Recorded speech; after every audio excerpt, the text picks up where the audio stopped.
Good morning everyone, welcome to my YouTube channel. आज का हमारा टॉपिक है एंगल्स इन ए क्वाड्रिलेटरल।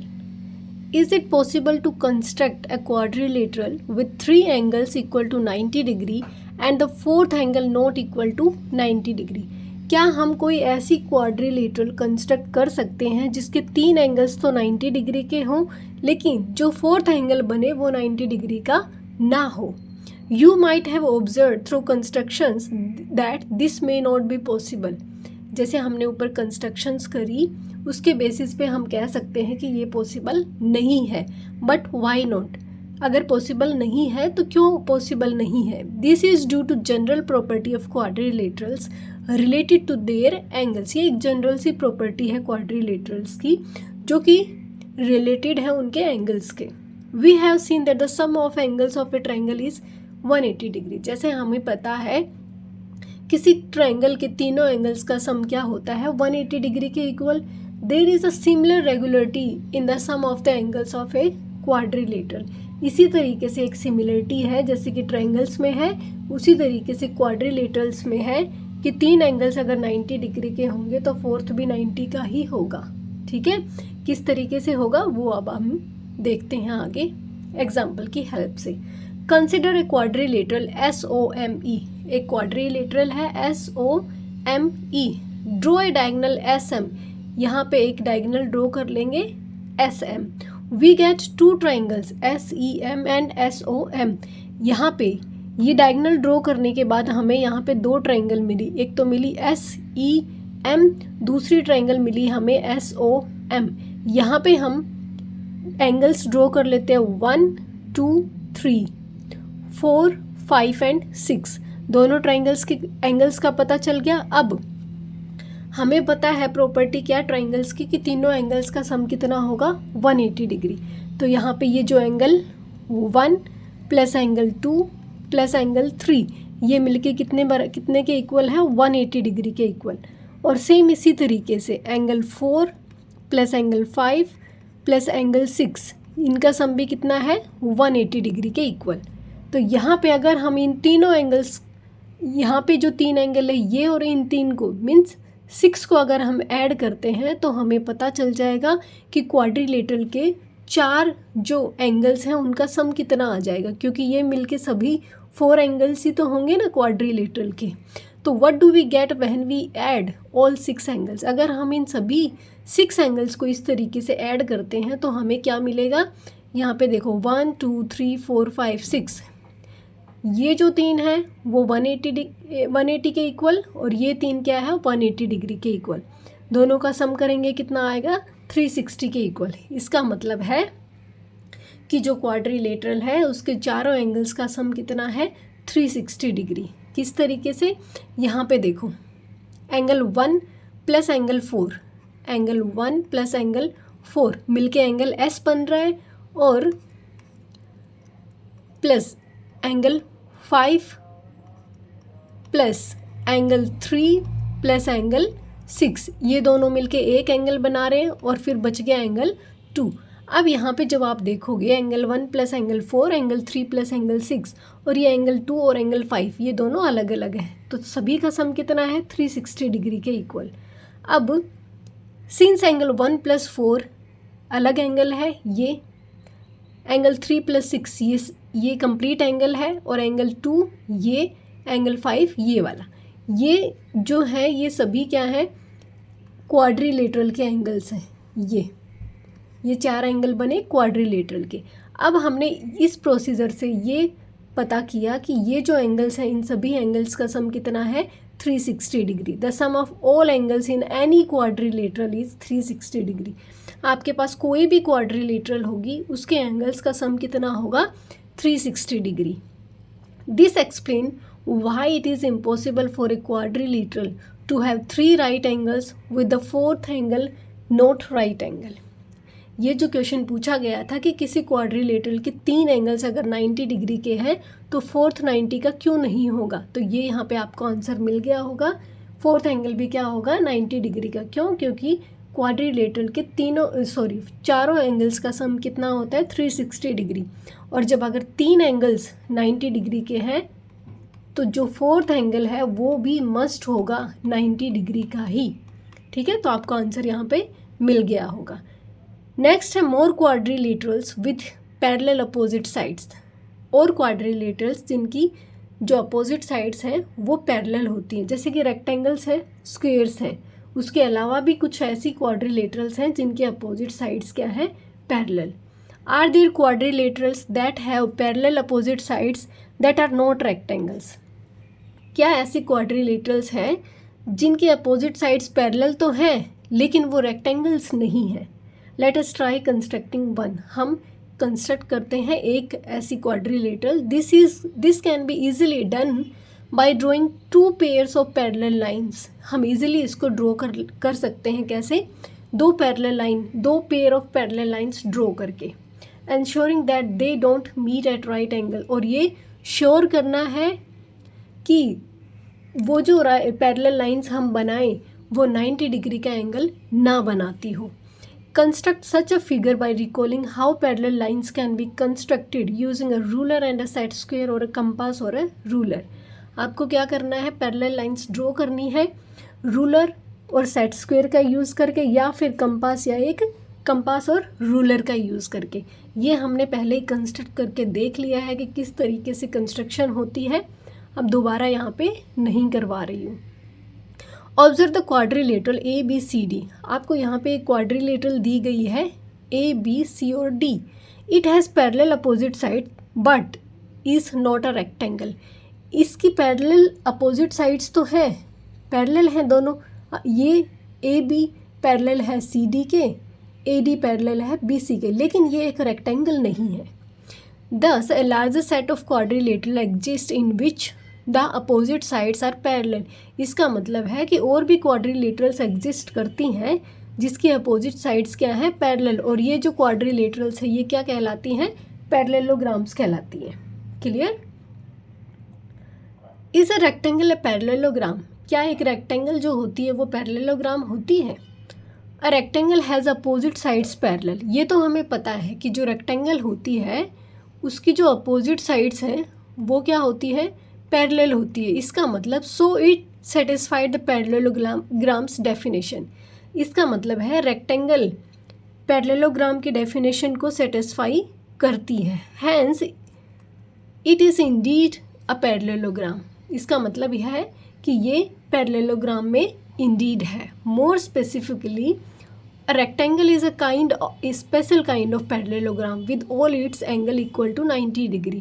इसका मतलब है कि जो रेक्टेंगल है वो एक स्पेशल काइंड की पैरेललोग्राम है। जिस टाइप से एक जो स्क्वायर थी वो स्पेशल काइंड की रेक्टेंगल हुई है, इसी तरीके से जो रेक्टेंगल है वो एक स्पेशल टाइप की पैरेललोग्राम होती है। ये रिप्रेजेंट किया है एक वेन डायग्राम की हेल्प से। सभी स्क्वायर्स क्या होती हैं, रेक्टेंगल होती है। ठीक है, ये है स्क्वायर, ये है रेक्टेंगल। और सभी रेक्टेंगल्स क्या होती हैं, पैरेललोग्राम होती है।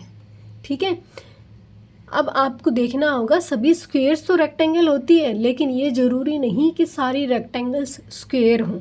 सेम इसी तरीके से सभी रेक्टेंगल्स क्या होती हैं, पैरेललोग्राम होती है, लेकिन सभी पैरेललोग्राम्स ज़रूरी नहीं कि रेक्टेंगल होती है। क्यों? क्योंकि पैरेललोग्राम के जो एंगल्स होंगे वो 90 डिग्री के एंगल्स नहीं होंगे। ये हम आगे अभी देखेंगे कि पैरेललोग्राम के जो एंगल्स हैं वो कितने डिग्री के होंगे।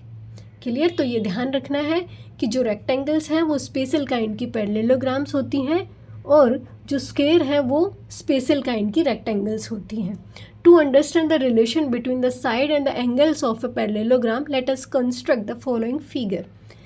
रिलेशन फाइंड आउट करने के लिए कि पैरेललोग्राम की साइड्स और एंगल्स किस तरीके के होते हैं, अभी हम यहाँ पे एक फिगर कंस्ट्रक्ट करेंगे। Draw a parallelogram with adjacent sides of length 4 centimetre and 5 centimetre. आपको एक पैरेललोग्राम बनानी है जिसकी एडजेसेंट साइड्स क्या हो, 4 सेंटीमीटर और 5 centimetre, and an angle of 30 degree between them. और उनके बीच में जो एंगल बनेगा वो क्या हो, 30 डिग्री। एडजेसेंट साइड्स क्या होती हैं, ये जिसका सेम वर्टेक्स हो। ठीक है, इन दोनों का सेम वर्टेक्स है, ये एडजेसेंट साइड्स होती हैं। क्लियर? अब क्या करना है, draw line segment A B. Line segment के क्या होता है, जिसके दो एंड पॉइंट्स होते हैं। ठीक है, जैसे कि ए बी, ये हो गया क्या हमारे पास एक लाइन सेगमेंट, जिसकी जो लाइन है वो है 4 सेंटीमीटर की। अब आपको करना क्या है, यहाँ पे एक प्रोटेक्टर रखेंगे और यहाँ से आप एक 30 डिग्री का एंगल बनाएंगे। इस तरीके से जब आप मार्क करेंगे 30 डिग्री को, फिर इस लाइन को इस तरीके से आगे एक्सटेंड कर देंगे और लाइन कहाँ तक जाएगी, 5 सेंटीमीटर। तो ये हो जाएगा ए डी, जिसकी वैल्यू कितनी है, 5 centimetre, with an angle of 30 degree between them. ये एंगल कितना हो गया, 30 डिग्री। आ गया समझ में। ये इस तरीके से ड्रॉ की गई है। ए बी यहाँ पे, प्रोटेक्टर को यहाँ रखेंगे, 30 डिग्री का एंगल बनाएंगे, इस तरीके से मार्क करेंगे और एक लाइन ड्रॉ कर देंगे 5 सेंटीमीटर। आप कंपास का यूज़ करके इस तरीके से कट लगाएंगे। ये हो गया हमारे पास 5 सेंटीमीटर। क्लियर। अब आगे स्टेप नंबर 2 में करना है, draw a line parallel to A B. अब आपको एक लाइन ए बी के पैरेलल इस तरीके से ड्रॉ करनी है, पैरेलल होनी चाहिए। थ्रू द पॉइंट डी से, and a line parallel to A D, और दूसरी क्या करनी है, लाइन इस तरीके से ए डी के पैरेलल ड्रॉ करेंगे। थ्रू पॉइंट बी, यहाँ से बी से जाते हुए इस तरीके से, फिर ये दोनों लाइंस जहाँ पे कट करेंगी उस पॉइंट को नाम देंगे क्या, सी। ठीक है, ये हो गया पॉइंट ऑफ इंटरसेक्शन दोनों लाइंस का। A B C D is the required parallelogram. यहाँ पे जो ए बी सी डी आ गई वो हमें जिस पैरेललोग्राम की ज़रूरत है वो आ गई। What are the remaining angles of the parallelogram. जो पैरेललोग्राम है अभी ये हमने ठीक से कंप्लीट कंस्ट्रक्ट करना नहीं सीखा है।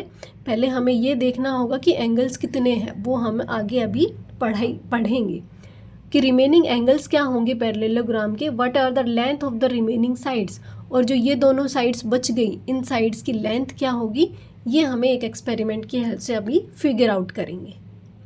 जैसे deduction number 6, what can we say about the angles of a parallelogram. ये जो एंगल्स हैं बाकी के जो बचे हैं, इन एंगल्स के बारे में हम क्या कह सकते हैं। In the parallelogram A B C D, ये पैरेललोग्राम है आपके पास ए बी सी और डी। यहाँ पे हमें पता है कि line A B is parallel to C D, और ए डी यहाँ पे ले लिए हमने एक ट्रांसवर्सल। ये हमने पहले भी किया हुआ है। तो यहाँ पे जब दो पैरेलल लाइंस होती हैं और तीसरी लाइन उसको अगर इस तरीके से कट करती है तो ये क्या होती है, ट्रांसवर्सल होती है। और ये भी हमने पढ़ा था कि ट्रांसवर्सल लाइन के जो इंटरनल ये जो एंगल्स होते हैं सेम साइड में, इन दोनों एंगल्स का सम कितना होता है, 180 डिग्री। तो यहाँ पे जो ये ट्रांसवर्सल है ए डी, यहाँ पे एक एंगल है 30 डिग्री, दूसरा हमें पता नहीं है, लेकिन हमें ये पता है कि इन दोनों एंगल्स का sum, angle A plus angle D, इन दोनों का सम कितना होता है, 180 डिग्री। और एंगल ए का हमें पता है कितना, 30 डिग्री। और यहाँ से हम एंगल डी को फाइंड आउट कर लेंगे। तो यहाँ से एंगल डी हमारे पास आ गया 180 degree minus 30 degree, angle D is equal to 150 degree. Clear, ये एंगल आ गया हमारे पास 150 डिग्री। सिमिलरली हम दूसरे जो एंगल्स हैं वो फाइंड आउट कर सकते हैं। किस तरीके से, एक एंगल का हमें यहाँ पे पता चल गया, एंगल डी का, जो कि है 150 डिग्री। अब हम क्या करेंगे, दूसरी लाइंस लेंगे। जैसे ये लाइन बी सी और दूसरी लाइन ले ली ए डी, इसको जो ट्रांसवर्सल लाइन कट करती है वो मान लिया हमने सी डी, ये एक ट्रांसवर्सल है। अब यहाँ पे बनने वाले एंगल्स भी क्या होंगे, 180 डिग्री। यहाँ पे C D are transfer, okay यही ले रखी है। तो यहाँ पे क्या कर सकते हैं हम, angle C plus angle D, इन दोनों का सम कितना होगा, 180 डिग्री। तो यहाँ पे एंगल डी हमने फाइंड आउट कर लिया, angle C as it is, angle D की वैल्यू है 150 डिग्री और दोनों का सम इक्वल है 180 डिग्री के। एंगल सी फाइंड आउट करेंगे 180 डिग्री माइनस 150 डिग्री, वैल्यू आ जाएगी 30 डिग्री। इसका मतलब जो एंगल सी आया हमारे पास कितना आया, 30 डिग्री। यहाँ से हमने फाइंड आउट कर लिया। अब ये एंगल भी हम फाइंड आउट कर सकते हैं, ठीक है। इसकी वैल्यू भी क्या आएगी हमारे पास, 150 डिग्री, ठीक है। अब यहाँ पे देखो, angle A plus angle B, ये दोनों मिलके 180 डिग्री के होते हैं, और एंगल सी और एंगल डी ये दोनों मिलके क्या होते हैं, 180 डिग्री। इसका मतलब है इन दोनों इक्वेशंस का यूज़ करके हम क्या बता सकते हैं कि एंगल बी कितना है, 150 डिग्री और एंगल सी कितना है 30 डिग्री। ठीक है, ऐसे फाइंड आउट कर सकते हैं। बाकी ये जो एंगल बच गया वो इसको फाइंड आउट कर सकते हैं कि एंगल ए प्लस बी मिलके कितना 180 डिग्री, ये 30 है तो ये 150 आ जाएगा। अब यहाँ पे कंक्लूजन क्या निकल के आता है कि किसी पैरेललोग्राम में adjacent pair of angles add up to 180 degree and the opposite pair of angles are equal. कि जो एडजेसेंट पेयर ऑफ एंगल्स हैं ये हैं एडजेसेंट पेयर ऑफ एंगल्स, या फिर ये दोनों भी एडजेसेंट पेयर ऑफ एंगल्स हैं। सी और डी भी एक दूसरे के एडजेसेंट है, सी और बी भी एक दूसरे के एडजेसेंट है। मतलब एडजेसेंट पेयर ऑफ एंगल्स का सम कितना होगा 180 डिग्री के इक्वल होगा। और जो अपोजिट पेयर ऑफ एंगल्स हैं वो क्या होंगे इक्वल। एंगल ए अपोजिट है एंगल सी के और दोनों की वैल्यू कितनी है 30 डिग्री। एंगल बी अपोजिट है एंगल डी के और दोनों की वैल्यू कितनी है 150 degree. Means opposite pair of angles equal होंगे और एडजेसेंट एंगल्स का सम कितना होगा 180 डिग्री। क्लियर, ये आपको दे रखा है opposite angle, angle A plus angle B कितना है 180 डिग्री के इक्वल। दूसरा angle A plus angle D कितना है 180 डिग्री के इक्वल। Angle C plus angle D भी 180 degree, angle B plus angle C भी 180 डिग्री। और ये दो आपके पास अपोजिट एंगल है, एंगल ए और angle C, angle B and angle D, ये क्या है अपोजिट एंगल्स है। Since the adjacent angles are the interior angles on the same side of a transversal to a pair of parallel lines they must add up to 180 degree. ये वही है जो हमने काफ़ी बार पढ़ लिया है कि एडजेसेंट एंगल्स क्या है, interior angles on the same side of the transversal, ये है। ठीक है, ये ट्रांसवर्सल है, ये दोनों इंटीरियर एंगल्स हैं दो पैरेलल लाइंस के और इनका सम कितना है 180 डिग्री।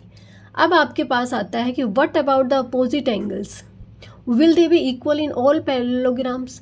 ये जो अपोजिट एंगल्स हैं इनके बारे में आप क्या कह सकते हैं कि क्या सभी पैरेललोग्राम्स में ये एंगल्स इक्वल होंगे।